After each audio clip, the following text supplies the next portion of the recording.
Good morning! Hi, Mama! It's me, Anna. I'm here at the farm this morning to feed ponies.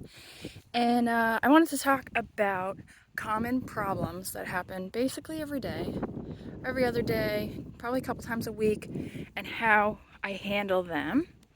So, what made me think of this was that it's really, really windy today. And so, commonly, when it's really windy, my fencing blows down.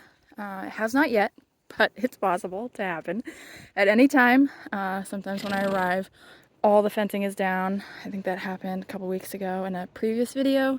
So I'm going to talk a little bit about other problems that can happen on the farm that are regular, that you just have to problem solve, figure out how to get over, and move on with your day.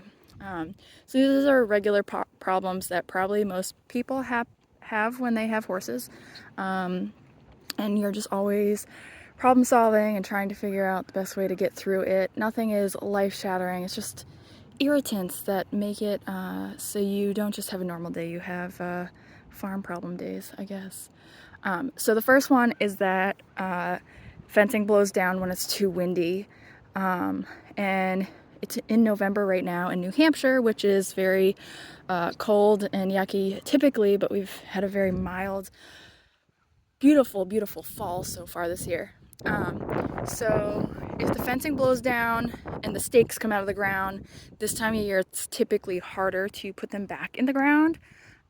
It's never like easy to put them in the ground, even if it's wet and sunny and the ground is not frozen. And I don't think it's frozen yet, but it's only a matter of time for that to happen because it's November in New Hampshire.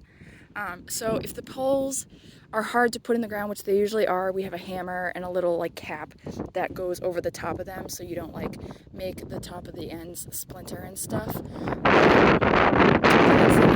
The wind is happening now and it's blowing all my fencing out. So that's a huge problem, number one.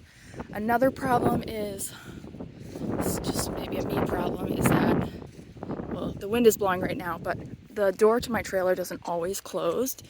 The latch is kind of old and finicky.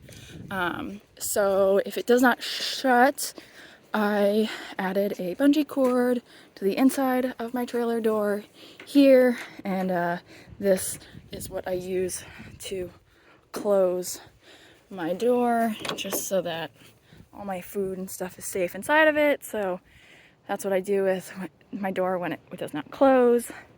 Minor problem, still annoying when it happens. Another thing is,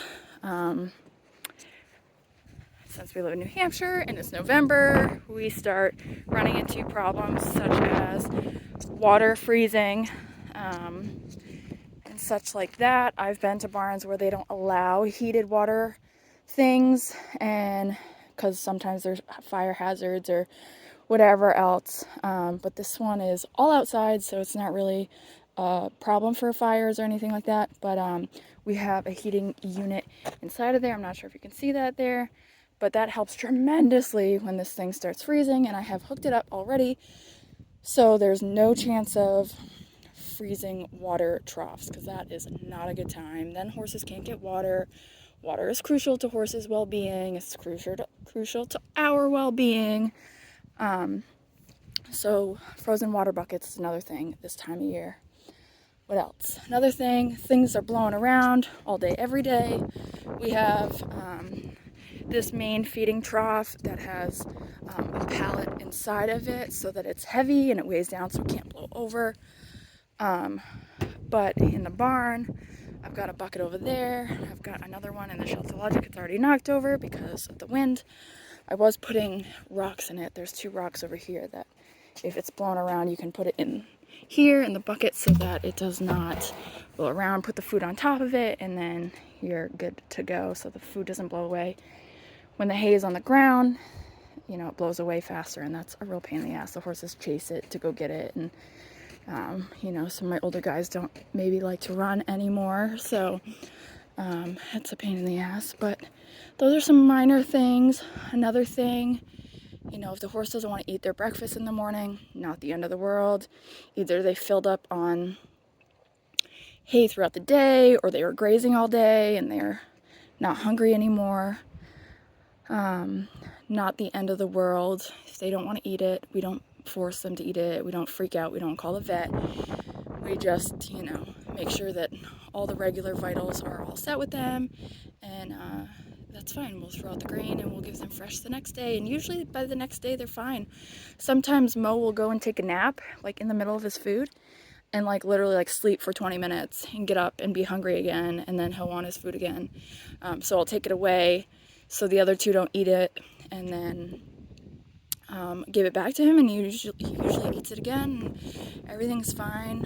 I'm sure there's other problems around the barn.